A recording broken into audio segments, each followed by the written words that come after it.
Recimo da sada tu brauzamo, odnosno ispitujemo model. Uletili smo u model, idemo okolo, šećemo, ok, sve u redu.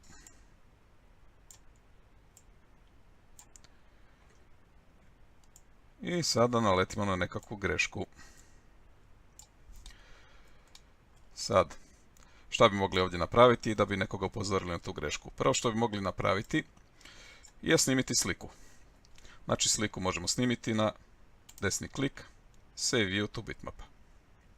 Ili na File, Save View to Bitmap, svejedno je. Znači desni klik, Save View to Bitmap i snimimo sliku. Recimo error save. Ta slika vam izgleda ovako, znači to je izrenderirana slika iz Ship Explorera u PNG sliku. I tu sliku sada možete doraditi negdje u nekakvom editoru, napisati si nekakve oznake i labele i poslati nekom odgovornom da ispravi tu grešku. Sljedeća stvar koju možete napraviti je odabrati to što smatrate da je pogrešno sa Rectangle Select recimo. Okay. I onda kreirati skicu od toga. Znači imamo Tools, Create Sketch ili na desni klik, Tools, Create Sketch. Ono što smo dobili ovdje, to je geometrija, odnosno pogled i papir sa pogledom i na geometriju koju smo odabrali. Znači, ovaj pogled sada možemo aktivirati. Na desni klik View, Enable 3D Motions, pa možemo rotirati i postaviti se kako god želimo. Desni klik Disable 3D Motions. Onda ga možemo malo smanjiti, pri čemu uvijek skače pogled na standardno mjerilo.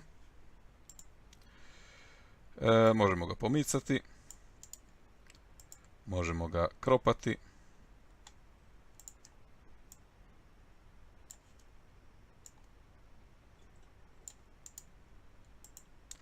Disable crop. Ok. Onda možemo ovaj pogled duplicirati. Znači desni klik View Duplicate. I sada recimo ovdje promijeniti smjer gledanja. Odnosno zarotirati ga malo. Enable 3D Motions. Ovako nekako, ne znam. Disable 3D Motions. Onda šta možemo? Možemo mu promijeniti prikaz. Desni klik View, Appearance, pa može biti Hidden Lines. Ili može biti Hidden Lines Dashed. Pa recimo nek ostane ovaj ovako. Recimo da želimo uokviriti grešku. To možemo napraviti sa desni klik na ovaj polyline. Imamo Cloud i uokvirimo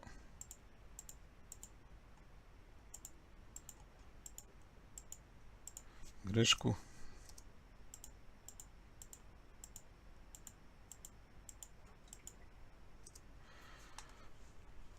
Ok, možemo opisati o čemu je riječ. Znači ovdje imamo recimo lider.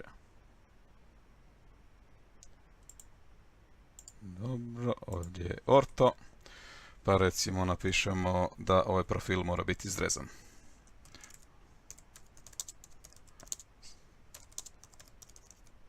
Profile must be cutted. Ok. Isključim orto. Ovdje ćemo dati još jedan lider. Recimo tu.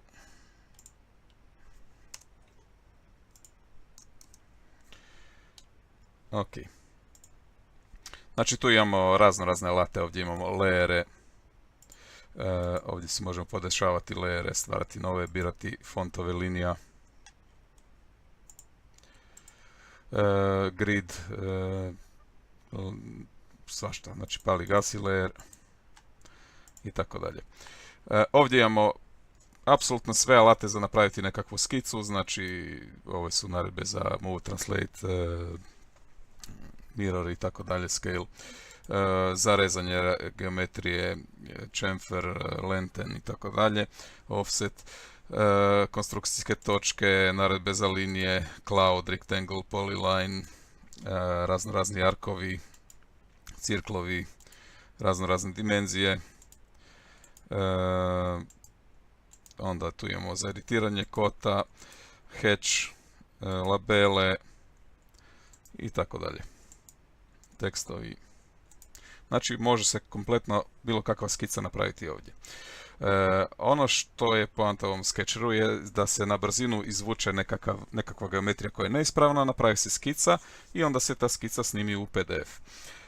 Znači nema snimanje projekta kao projekta, nego se samo može snimiti u PDF. Znači dobiramo PDF, snimim to kao sketch,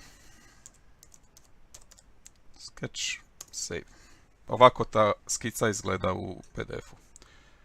Znači, umjesto da snimamo ovo kao image, odnosno kao sliku, pa da negdje obrađujemo nekakvom vanjskom programu, sve možemo odraditi i unutar Ship Explorera pomoću sketchera.